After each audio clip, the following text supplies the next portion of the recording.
बिस्मिल्लाहिर्रहमानिर्रहीम। अस्सलाम वालेकुम नाज़रीन, मैं हूं जमशेद अंसारी। नाज़रीन, आजकल मुल्क की सियासी मंजरनामे पे आप चंद सियासी जमातों को देख रहे हैं कि वो एक नया किस्म का बयानिया नैरेटिव डेवलप करने की कोशिश कर रहे हैं कि जैसे वो बहुत बड़े जमहूरियत पसंद हैं और जमहूरी उसूलों की वो सरबुलंदी चाहते हैं और जमहूरियत की बालादस्ती के लिए वो तख्ता-ए-दार पर चढ़ने के लिए तैयार हैं। चुनांचे आप देखते हैं कि मौलाना फजल रहमान साहब भी हैं, मुस्लिम लीग नून है, पीपल्स पार्टी है। जब भी इलेक्शन होते हैं वो यही कहते हैं कि इलेक्शन में धांधली हुई है और जो है ना खलाई मखलूक ने जो है ना फ़लाँ पार्टी को दूसरी पार्टी को जितवा दिया है, वरना हमें तो इतनी अवामी हिमायत हासिल है कि हम 2/3 अक्सरियत से जीतने वाले थे। ये एक अलमिया है कि जिस इलेक्शन में ये हार जाएँ तो बस वो धांधली ज़्यादा इलेक्शन है, दोबारा आप इलेक्शन करा लें। मैं चैलेंज के साथ कहता हूँ, अगर ये फिर हार गए तो ये फिर कहेंगे कि ये इलेक्शन साफ़ और शफाफ नहीं है। तो साफ़ और शफाफ इलेक्शन की तारीफ सिर्फ एक ही है और वो ये है कि बस जब ये जीत जाएँ, इक़्तिदार में आ जाए, प्रोटोकॉल, सिक्योरिटी, गाड़ी, बंगले और 44 लाख की लस्सियाँ इनको मिल जाए तो तब ये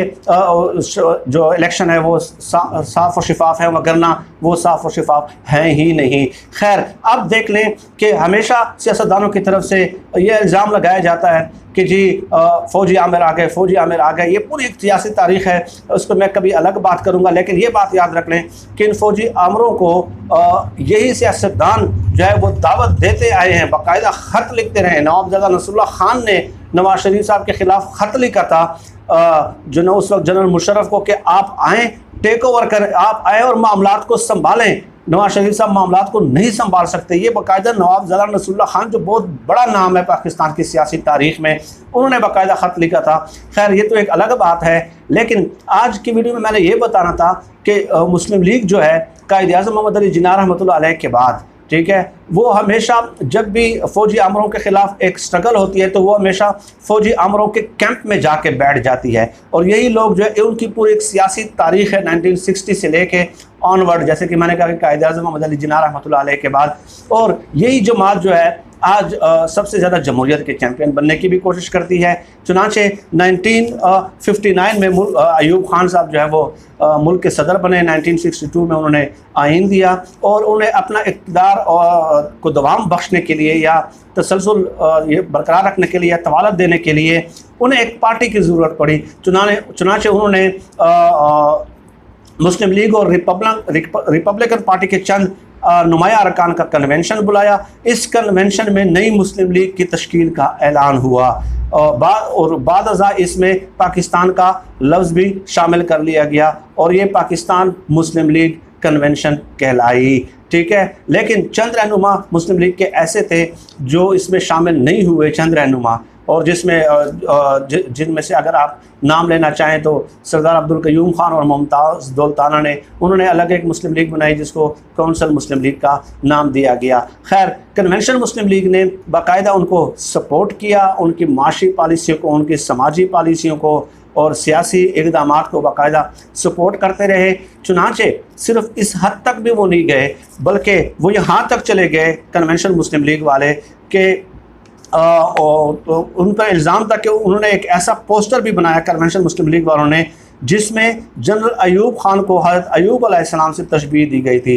नवाए वक्त लाहौर में 1 जनवरी 1965 को शाया होने वाली एक ख़बर के मुताबिक शहर में कन्वेंशन मुस्लिम लीग की जानिब से एक पोस्टर दीवारों पर चस्पा किया गया जिसमें लिखा गया है कि अल्लाह पाक ने बनी इसराइल के बाद बनी इसराइल के पैगम्बर अयूब अलैहिस्सलाम का दर्जा सदर अयूब को बख्शा माअज़ल्लाह ताला। ये 1 जनवरी 1965 का नवाए वक्त का अखबार है नाज़रीन, ठीक है।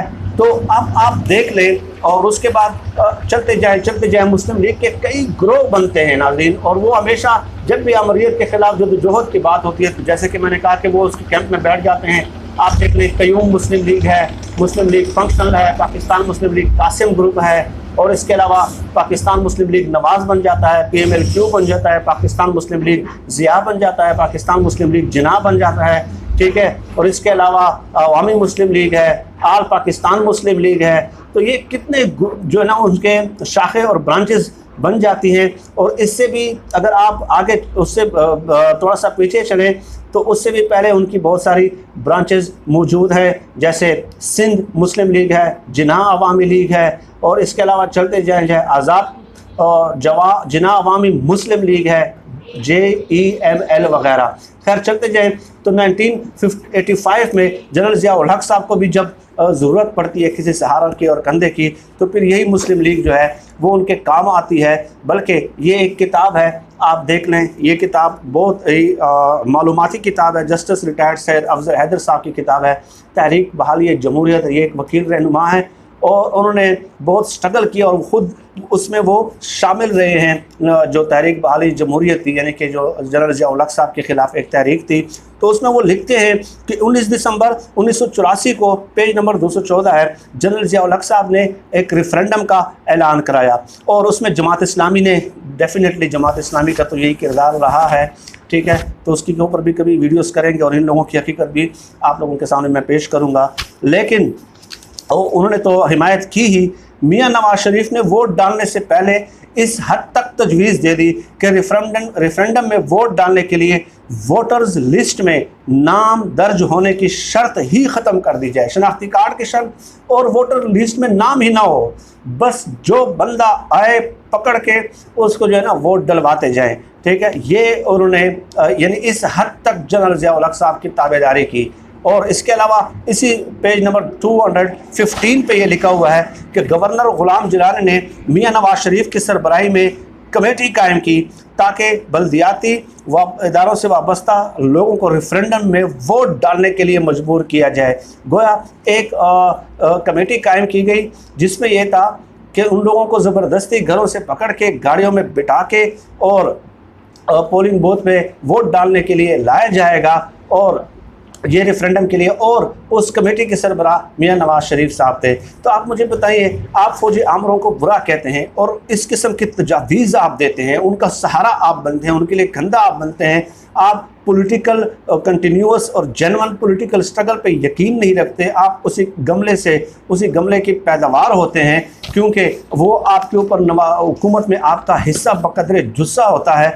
लेकिन जब वो आप इक़्तिदार से रुखसत हो जाते हैं तो फिर उनको लान और तान करना शुरू कर देते हैं। तो जमहूरियत की जो बहाली है और जमहूरियत के अलम बरदारी का जो चैम्पियन है और जमहूरियत की उस उसूलों की पासदारी का जो अलम है, वो हमारी सियासी जमातों ने बुलंद किया है। तो इसलिए उसकी बहाली भी सियासी जमातों की जिम्मेदारी है। कि जैसे कि मैंने कहा कि नवाब नसरुल्लाह खान ने बाकायदा खत लिखा जनरल मुशर्रफ को कि आप आएँ और मामलात को संभालें।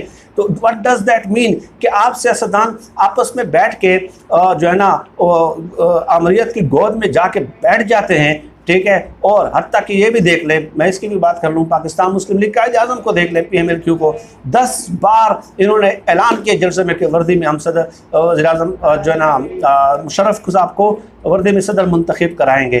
तो आप ये सबसे बड़ा लाकुनास है हमारे जमहूरी सिस्टम का और सियासी जमातों का, ठीक है। ख़ुद मौलाना फजल रहमान साहब के बारे में भी मैंने एक किताब से आप लोगों को हवाला दिया था कि कैसे वो जो है ना एक ऑफिस में 2 घंटे तक लाइन में बैठ के इंतज़ार करते हैं मीटिंग का कि कभी मुझसे वो आला जो है ना इदारे के सरबराह मुझसे मुलाकात करेंगे, मुझे टाइम देंगे। बेशक 2 घंटे तो क्या 2 हफ्ते भी मुझे बैठना पड़ जाए ताकि मुझ पर भी नवाज़िशात की बारी हो। तो दैट मीन्स कि आप अवामी हिमायत पे आने पे यकीन ही नहीं रखते, आपका माइंड ही यही बन चुका है। और आज भी यही है कि आप देख लें शहबाज शरीफ साहब जो है और बिल्कुल आपको शुतुरमुर्ग की तरह उन्होंने रेत में सर दबाया हुआ है और बार बार वो जो है ना वो इस्टेब्लिशमेंट को मिसकाले दे रहे हैं कि मैं हाजिर हूँ, मैं इस मुल्क से वापस जाने के लिए तैयार नहीं हूँ, मुझ पर केसेस बनते हैं जो भी बनते हैं, ठीक है। तो उनको अपने दोस्त ने बताया था कि आप आएँ और हालात आपके लिए साजगार हैं, तो वो भी इसी इंतज़ार में बैठे हैं। हत्ता कि सुहेल वड़ाइच साहब को उन्होंने जो इंटरव्यू दिया था उसमें यह भी कहा था कि 2 महीने पहले नाम तक भी फेडरल कैबिनेट के फाइनल हो गए थे। तो इससे क्या साबित होता है कि ये हर किस्म की ताबेदारी करने के लिए अब भी तैयार है, ठीक है। तो जब आप खुद उनके पास जाके इक़्तिदार की भीख मांगते हैं और कहते हैं कि इसको हटा लें और हमें उसकी जगह बिठा दें, हम आपकी ताबेदारी करेंगे, तो आप मुझे बताइए, ठीक है। तो फिर आप मुझे बताइए कि आपका जमहूरी स्ट्रगल और जमहूरी किरदार कहाँ से आ जाता है और कैसे एक सियासी जमहूरी जमात होने का आप दावा करते हैं। तो ये महज लोगों की आंखों में धूल झोंकने वाली बात है, लोगों को बेवकूफ़ बनाने वाली बात है। ये नारा लगाना कि सिलेक्टेड सिलेक्टेड सिलेक्टेड सिलेक्टेड, मैंने चंद मिसालें आप लोगों के सामने पेश कर दी है कि आप इस कदर हद तक चले गए माजी में। आप देख ले, एक तो जनरल अयूब की मैंने मिसाल दे दी, लेकिन उसके बाद जो जनरल ज़िया-उल हक के जो मशवरे दिए गए नवाज़ शरीफ साहब ने दिए, और 2-3 मशवरे जो दिए, और कैसे उनके रेफरेंडम कमेटी के जो है ना वो सरबराह बने, ठीक है। तो ये चीज़ें ज़रूरी है, तारीख़ के सियासी तारीख़ के से वाकफ़ियत है और आवाम के सामने लाना बहुत ज़्यादा ज़रूरी है, ताकि वो आवाम इस नरगे में ना आए, इस धोखे में ना आए कि जो है ना वाकई जो है ना इस्टेब्लिशमेंट का किरदार नहीं चाहती। इस्टेब्लिशमेंट को क्या ज़रूरत है भाई? इस्टेब्लिशमेंट का तो ये है कि अब भारत जो पड़ोसी मुल्क है हमारा, उन्होंने 400 अरब के असले की डील की है, ठीक है। तो वो ख़रीद रहे हैं और वो यही चाहती है कि हमारे सियासतदान जो है वो इस कदर अहल हों, काबिल हों कि वो हमारे जो मईशत है उसको मजबूत करें, ताकि सिक्योरिटी जो गर्दो पेश ख़तरात हैं उसको कम किया जा सके। मुझे बताइए, कभी कोई ये साबित कर दे कि क्या इस्टेब्लिशमेंट ने इनको ये रोका था कि आप अदालती इस्लाहात ना करें, आप हॉस्पिटल्स ना बनाएं, मेट्रो और मोटरवे, सड़कें, ऑरेंज ट्रेन, ये तो आप बनाते हैं। तो क्या कभी आपको इस्टेब्लिशमेंट ने मना किया कि आप ये क्यों बना रहे हैं? अरबों रुपए उस पर लगाए गए हैं, क्या कभी मना किया? तो हॉस्पिटल बनाने से किसने रोका? आपको अदालती निज़ाम में इस्लाहात या नौकरियाँ, जॉब्स देने से किसने रोका है? बल्कि वो तो यही चाहते हैं, चंद एक मामलात हैं, सिक्योरिटी के इश्यूज़ हैं, जैसे इंडिया के साथ ताल्लुकात वगैरह, अफगानिस्तान के साथ ताल्लुकात वगैरह, वहाँ पे डेडलॉक कभी कभार हो जाता है। वो भी इसलिए कि हमारे सियासतदानों को जो है ना रीजनल हालात का खासी हद तक जो है वो इतना शऊर नहीं होता। इनके थिंक टैंक्स फोरम होते हैं और वो लम्हा बलम्हा जो वहाँ पे तब्दीलियाँ हो रही होती हैं उनसे ये सिक्योरिटी इदारे बाकायदा आगाह होते हैं। तो उनका सिर्फ मंशा और मकसद इतना होता है कि इस किस्म के फ़ैसले लेने से पहले जो 2-3 फ्रंट्स हैं हमें बाकायदा डिस्कशन में शामिल किया जाए और हमारी भी इनपुट ली जाए, लेकिन वो एक तरफ़ा तौर पे फ़ैसले होते रहे, बावजूद इसके कि वो इन वाक़यात से, हालात से इस कदर आगाह नहीं थे। तो खैर नाज़रीन, इस किस्म के मौज़ूआत पे मैं मज़ीद भी आप लोगों के सामने अपडेट पेश करता रहूँगा। आज के लिए इतना ही। फ़िलहाल जो है वीडियो की तवालत काफ़ी ज़्यादा हो गई है, तो आप सब लोग अपना बहुत बहुत ख्याल रखिएगा और मुझे अपनी दुआओं में ख़ुसूसी तौर पर याद रखिएगा। अल्लाह हम सब कामयाब। नासिर पाकिस्तान जिंदाबाद। अल्लाह हाफ़िज़।